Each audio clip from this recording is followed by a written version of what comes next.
অনেকদিন পর ইউনূসের প্রেস সচিব ডাস্টবিন শফিক গর্ত থেকে বের হয়ে বিশাল লম্বা একটা লেকচার দিয়েছে। আসেন লেকচারটা শুনি, তারপর পুতের একটু ধুলাই দিতে হবে। আমি এই বাংলাদেশের আওয়ামী লীগের রাজনীতির ভবিষ্যৎ তেমন একটা দেখি না। আমি মনে করি না তাদের মানুষের কাছে তাদের কোনো অ্যাকসেপ্টেন্স আছে। ওরে বুলা, বাংলাদেশে আওয়ামী লীগের রাজনৈতিক ভবিষ্যৎ নাই, মানুষের কাছে অ্যাকসেপ্টেন্স নাই, তাইলে বুলা তোর বাপ ইউনূসকে বল না নির্বাচনে আওয়ামী লীগকে অংশ নিতে দিক। দেখ না বাংলাদেশের মানুষ কিভাবে ভোট দেয়, দেখ না বাংলাদেশের মানুষ কাদেরকে নির্বাচিত করে। সৃষ্টিকর্তা যদি বাঁচায় রাখে তোরে 17 হাত মাটির নিচে থেকে তুলে হলেও বাংলাদেশের প্রচলিত আইনের ধারায় তোর বিচার সুনিশ্চিত করা হবে। তুই যেখানেই থাকিস না কেন, পৃথিবীর যেই প্রান্তেই থাকিস না কেন, একটা মাত্র অপরাধ, শেখ হাসিনার ছবি দিয়ে ডাস্টবিন বানানোর অপরাধে তোকে সেই ডাস্টবিনের ভিতরে মাথা চেপে ধরে এই দুর্গন্ধ শুকিয়ে তোকে সাইজ করা হবে। তারপর তোকে বাংলাদেশের প্রচলিত আইনে শাস্তি নিশ্চিত করা হবে। এইটুক মাথায় রাখিস। মূল কথাটা কি, আপনি যদি একটা ভুল করেন, ভুল থেকে আমরা সবাই ভুল করি, আমি করি, আপনি করেন, আপনি তো শিক্ষা নেন, ক্ষমা চান, আপনি অনুতপ্ত হন।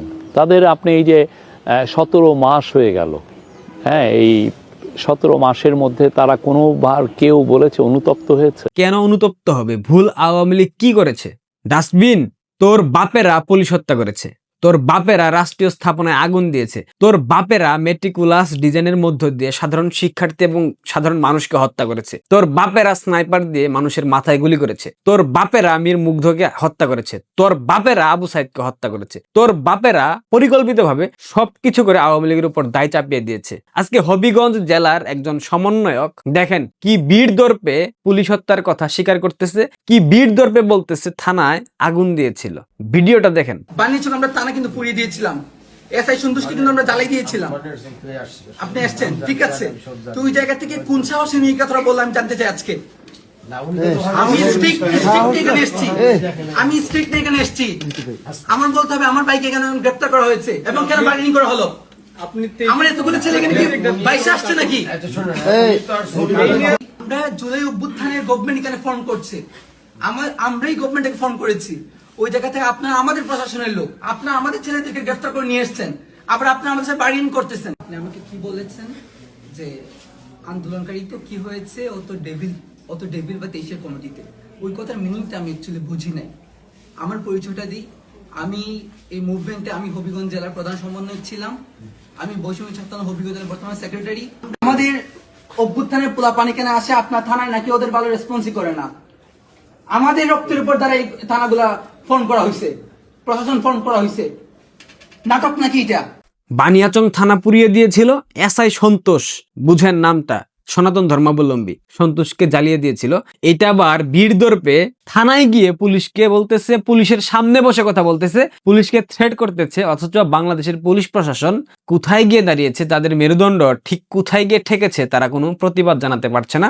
এখন অবধি এই গ্রেফতার করতে পারে নাই। এ ডাস্টবিন শফিক, তুই বলেছিস না আওয়ামী লীগের গ্রহণযোগ্যতা নাই, বাংলাদেশে আওয়ামী লীগের প্রাসঙ্গিকতা নাই, বাংলাদেশ আওয়ামী লীগ ভুলের জন্য মাফ চায় নাই। তাহলে এই যে পুলিশ হত্যা করেছে, পুলিশের সামনে বসে সেটা বলতেছে, এই কি ক্ষমা চাইছে?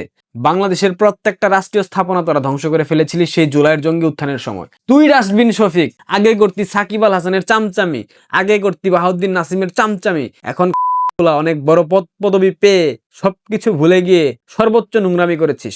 তুই ভাবিস না তোরে ছাইরা দিবে, এটা ভুলেও মাথায় আনবি না। তোর 14 গোষ্ঠীকে 17 হাত মাটির নিচে থেকে তুলে নিয়ে আসবে বাংলাদেশের সাধারণ মানুষ, নট বাংলাদেশ আওয়ামী লীগ। কারণ বাংলাদেশের স্বাধীনতা, সার্বভৌমত্ব তোরা নষ্ট করে ফেলেছিস। তোরা কি ভেবেছিস বেঁচে যাবি? ডাস্টবিন শফিক, যদি আমার ভিডিওটা দেখে থাকিস দ্রুত পালায় যা বাংলাদেশ থেকে। বাংলাদেশে তোদের সময় আর বেশি দিন নাই। নির্বাচনের পর ছাল বাকল উল্টো করে তুলবে বাংলাদেশের মানুষ, মাথায় রাখিস। আর একটা বিহারির কথা বলতে হয়, বিহারি তামিম ইকবাল, বাংলাদেশের তথাকথিত ক্রিকেটের ওপেনার, বাংলাদেশ ন্যাশনাল টিমের। সেদিন যখন খালেদা জিয়ার তাকে দাফন করা হলো, সেদিন রাতে সারা বাংলাদেশে আতশবাজির উৎসবে একদম টইটম্বুর হয়ে গিয়েছিল। স্বাভাবিকভাবেই নতুন বর্ষ উদযাপন করেছে বাংলাদেশের মানুষ, সবাইকে ফ্যাসিস্টের দূষর আখ্যা দেওয়া হয়েছে। তখন এই বিহারি ফেসবুকে স্ট্যাটাস দিয়েছিল, রাষ্ট্রীয় শোক ঘোষণা করা হয়েছে 3 দিনের জন্য, আপনারা সবাই সংযত হন, আপনারা যা শুরু করেছেন, মানে ব্যাপক সমালোচনা করেছে যারা হ্যাপি নিউ ইয়ার পালন করেছে। অথচ বিহারি গুলা একদিনের ব্যবধানে ভুলে গিয়ে দাঁত কেলিয়ে ছবি আপলোড দিয়েছে।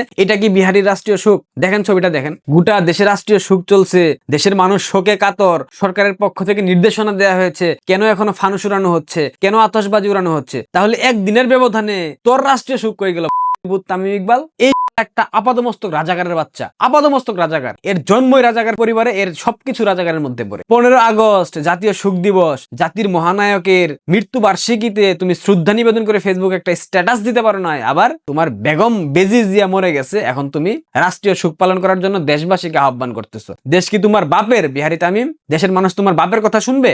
আজকে বাংলাদেশে একটা লজ্জার ইতিহাস সৃষ্টি করেছে বাংলাদেশ সেনাবাহিনী। এদেরকে সেনাবাহিনী বললে ভুল হবে, এরা সেনাবাহিনী। তারেক রহমান বাংলাদেশের কে? Who is Tarek Rahman? বিএনপির চেয়ারপারসন, বিএনপির প্রধান, ভারপ্রাপ্ত চেয়ারম্যান, হোয়াটএভার। সে বিএনপির কেউ একটা। বিএনপি কি রাষ্ট্র ক্ষমতায় আসছে? আনুষ্ঠানিকভাবে আসে নাই। তারেক রহমান কি বাংলাদেশের প্রধানমন্ত্রী, রাষ্ট্রপতি? না। তাহলে সেনাবাহিনী তাকে কেন রাষ্ট্রীয় প্রটোকল দিচ্ছে? খালেদা জিয়ার কবরে তারেক রহমান পুষ্পস্তবক অর্পণ করবে, শ্রদ্ধাঞ্জলি নিবেদন করবে, এইটা বিএনপির পক্ষ থেকে তারা যেতেই পারে। কিন্তু সেনাবাহিনী সেখানে রাষ্ট্রীয় প্রটোকল অনুসারে তারেক রহমানের দুই পাশে দাঁড়িয়ে স্যালুট দিতেছে, এইটা কোন রুলসের মধ্যে পড়ে? এইটা কোথায় পড়ে ভাই? এটা কোন নিয়মে করা হলো? সেনাবাহিনী আপনাদেরকে বলি, নামতে নামতে নর্দমায় নেমে গেছেন, ধ্বংস করে ফেলেছেন দেশটাকে। আপনাদেরও কিন্তু বিচারের আওতায় আসতে হবে। ভাইবেন না যে আপনারা বেঁচে যাবেন। বাংলাদেশে এগুলাই চলতেছে। সবকিছু দেখতে থাকেন, সাবস্ক্রাইব করেন, লাইক কমেন্ট শেয়ার করেন। ধন্যবাদ।